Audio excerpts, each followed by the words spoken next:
where people feel seen, heard, understood, respected, significant, because that is what we all are looking for. And leaders who are able to create this will always stand out. Our self-critical voice can punish our brain for taking new initiatives. Learn to say that, yeah, I messed it up over here. That I word is very, very important. Hello everyone, welcome back to my YouTube channel, and I have been talking about self-leadership from a very long time, where you get in touch with your inner authority and you get comfortable with being in the position of power and doing that in such a way that you are winning together with other people, with your team, with your families. So the focus is on building a culture of excellence and psychological safety, whether at home or even in your workplaces, where people feel seen, heard, understood, respected, significant, because that is what we all are looking for. And leaders who are able to create this will always stand out. And in the future and how the present situations are, it is becoming even more important. So these 5-question framework is going to help you inculcate self-leadership. And when you inculcate self-leadership and you model it for other people, you are also setting a standard. You are walking the talk of the employees in your organization or your children, your partner at your home, to actually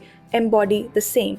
You are teaching that without preaching it. You are not saying it out to people, but you are doing it for yourself first. So these are the 5 questions that you start with, and the first one is actually not a question but an intention to take the initiative and not waiting for permissions. Okay, so we all wait for permissions a lot. Should I do this? Is this the right thing to do? What if I mess up? And all of these questions, and I've seen people stay stuck because of this one thing, that they are waiting for permissions. Okay, so take the initiative in your heart and say that I'm going to do this thing, right? And second is that if there are key stakeholders involved, you're going to take their opinion as a consultation. You're not going to give them the power of decision making, but let's say you want to discuss it with your team, with your boss, or if it is family, with your children, with your parents, or whatever it is. People are going to be affected by that decision or whatever you're about to do.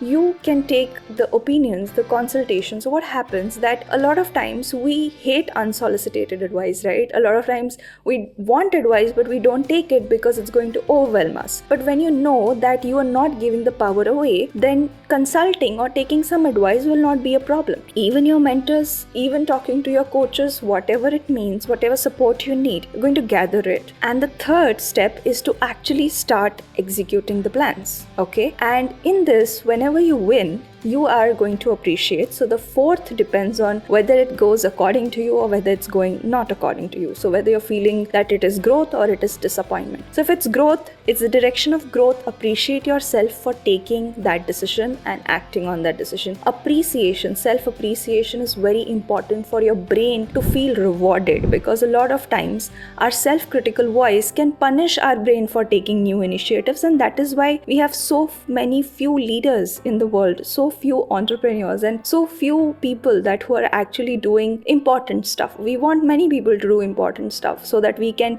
create better environment and ecosystems for us. So that is what you will do when you grow. And when you don't, when you come across a disappointment and you have to face the stakeholders, you have to face people, your team, even if that is your team, learn to say that yeah, I messed it up over here. That I word is very, very important. No, that it didn't happen. This happened, that happened. No, but I messed up over here, or I could have done it better, or I could have done it in other way. When you do this, you are giving them the permission to actually say it for themselves, because you see, when you are in a position of responsibility and other people don't take accountability for how they are contributing to the mess or whatever is going wrong, you get so angry about it, right? That people are not taking the accountability that they need to take. So you start by communicating, yeah, this is something that I could have done better, or I should have done better. And when you say that, it just creates a space of psychological safety, that even if I have made mistake, I can confess that mistake in front of people. And this is so important to have even at our family, in our home, because maximum time it is because everybody is blaming everybody else. Okay, So this is how you're embodying accountability. And the fifth is very, very important. What is the fix? How are you talking about that fix? That what are you going to do? So when you say that I'm going to do this better, what is the plan that we have to actually change this, or something else that you're going to try? What is the next direction that you're going to take, or anything that is a fix to the problem or a solution or a new try? You need to communicate that too. So what you are actually doing is, the next time your employee or somebody else makes a mistake or people have messed things up, they are going to come and say it to you, right? That okay, this has happened, or I'm not understanding this. And then the question that you have to them is not actually an answer or a scolding that why are you not able to do this, or you should have been able to, it's been such a long time in the organization, but what are you going to do about it?